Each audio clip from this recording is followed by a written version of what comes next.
प्रभु यीशु मसीह के जीवित और सामर्थी नाम में आप सभी को जय मसीह की। प्रभु का धन्यवाद करती हूँ कि एक बार फिर से प्रभु ने अपने नाम के निमित्त मेरी अगुवाई करी और प्रभु ने अपने वचन को आप सभी के साथ साझा करने में मेरी मदद करी। आज हम जिस विषय पे बात करेंगे वे विषय है कि बुरे व्यवहार से कैसे बचें। जब कोई हमसे बुरा व्यवहार करता है तो हमें क्या करना चाहिए। मैं आपके सामने एक वचन को रखती हूँ। उस वचन के द्वारा हम देखेंगे कि बुरे व्यवहार से हम कैसे बच सकते हैं। पहला पत्रस 2 अध्याय उसका 23 वचन। पहला पत्रस 2 अध्याय उसका 23 वचन। वे गाली सुनकर गाली नहीं देता था और दुख उठाकर किसी को भी धमकी नहीं देता था, पर अपने आप को सच्चे न्यायी के हाथ में सौंपता था। यहाँ पर बात हो रही है यीशु मसीह की। जब यीशु मसीह के साथ लोग बुरा व्यवहार करते थे, जब उसे गालियाँ देते थे, उसके ऊपर ताड़नाएं देते थे, तब प्रभु यीशु मसीह गाली सुनकर गाली का जवाब गाली में नहीं देता था और ना ही दुख उठा उठा कर उन्हें धमकियाँ देता था, क्योंकि वह कह भी सकता था कि मैं जीवित परमेश्वर का बेटा हूँ, तुम मेरे साथ गलत कर रहे हो, तुम्हारे साथ ये हो जाएगा वो हो जाएगा। नहीं, वो इनके उलट उन्हें आशीष ही देता था।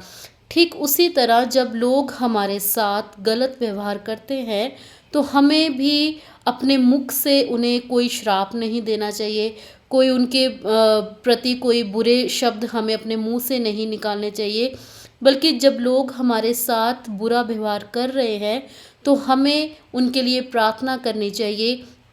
लोगों के आगे अपनी बात रखने के बजाय बहुत ही बेहतर है कि हम परमेश्वर के आगे अपनी बातों को रखें, परमेश्वर के आगे उन सिचुएशंस को रखें।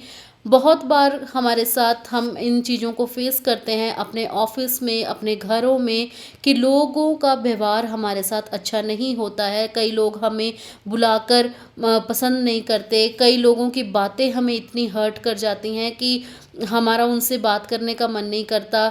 कई कई बार लोग हमें घरों में या अपने ऑफिस में या अपने सराउंडिंग, अपने पड़ोस में लोग हमारे साथ गलत व्यवहार करते हैं, तो उस समय हमें निराश नहीं होना है कि मेरे साथ इतना गलत व्यवहार कर रहे हैं, बल्कि प्रार्थना करें और प्रभु से कहें, बजाय कि उन लोगों के साथ उलझने की बजाय हम उन बातों को, उन सिचुएशंस को खुदा के आगे रखें और उनके लिए प्रार्थना करें। तो प्रभु, जब हम अपने आप को और अपनी सिचुएशंस को प्रभु के आगे रखते हैं तो प्रभु हमारी उन सिचुएशंस को ठीक करते हैं और खुदावन हमारी लड़ाई खुद लड़ने के लिए हमेशा तैयार रहता है। हम अपने बलबूते से, हम अपने ज़ोर से लड़ाई ना लड़ें, क्योंकि जब हम अपने ज़ोर से लड़ाई लड़ेंगे तो हो सकता है कई बार हमारे मुंह से भी कुछ गलत शब्द निकल जाएं, जिससे कि बातें सुधरने की बजाय और बिगड़ती चली जाएंगी।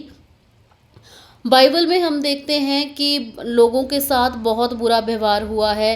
यीशु मसीह के साथ, मूसा के साथ, पौलुस के साथ, दानियल के साथ, इन सभी लोगों के साथ बाकी के लोगों ने बहुत बुरा सलूक करा है, लेकिन इन लोगों ने उन्हें ना तो श्राप दिए, ना उनके साथ लड़ाई करी, बल्कि इन लोगों ने परमेश्वर के आगे उन बातों को रखा, उन सिचुएशंस को रखा और खुद उन्होंने अपने ज़ोर से इन बातों को सही करना नहीं चाहा, बल्कि परमेश्वर के हाथों में उन बातों को दिया। और आप देखेंगे कि कैसे जब उन्होंने इन बातों को, इन सिचुएशंस को खुद लड़ने की बजाय परमेश्वर के हाथ में दिया, तो परमेश्वर ने कैसे कैसे उनके साथ रास्ते खोले और कितनी बड़ी उन्हें आशीषें दी।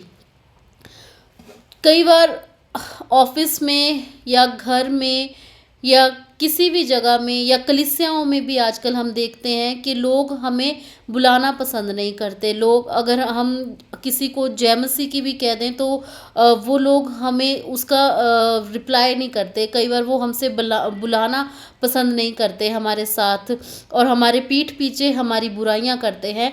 तो उस समय हमें निश्चिंत हो जाना है, क्योंकि हम यीशु मसीह के बच्चे हैं जिन्होंने यीशु मसीह को ही नहीं छोड़ा, तो हम उनसे क्या एक्सपेक्ट कर रहे हैं कि वो हमारे साथ अच्छा व्यवहार करेंगे। लेकिन हमने अपने खुदावन को फॉलो करना है, अपने खुदा को फॉलो करते हुए उन लोगों के लिए आशीष मांगनी है।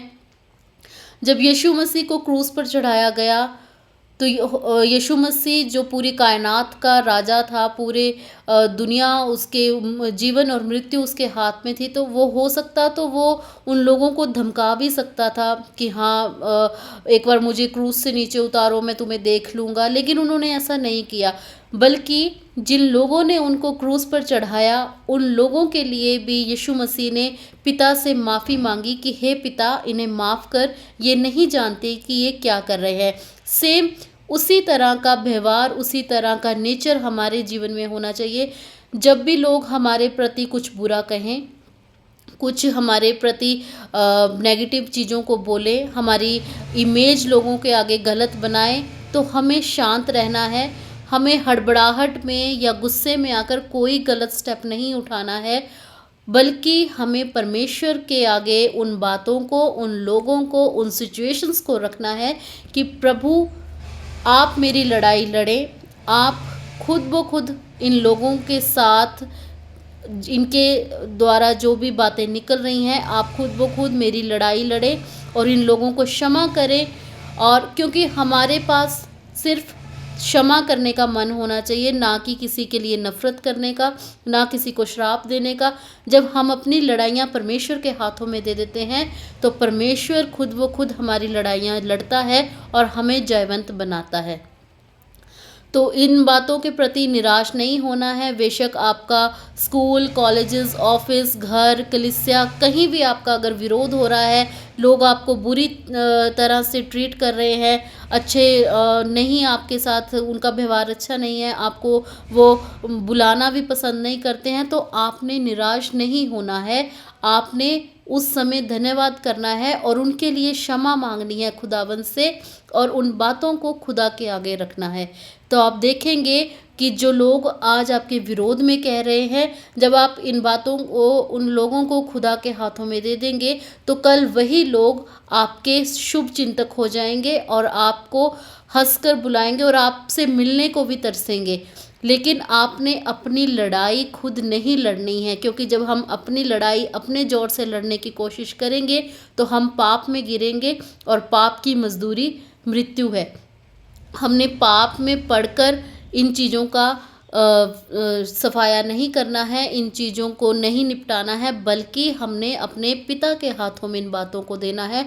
हम अपनी ज़ोर से कुछ नहीं कर सकते। वचन में भी लिखा है कि तू अपनी समझ का सहारा ना लेना। हमने अपनी समझ का सहारा नहीं लेना है, बल्कि हमने इन बातों को खुदा के आगे रखना है, और खुदा खुद ब खुद हमारी लड़ाइयों को लड़ेंगे। इस वचन के ज़रिए आप सभी को आशीष मिले। धन्यवाद। जय मसीह की।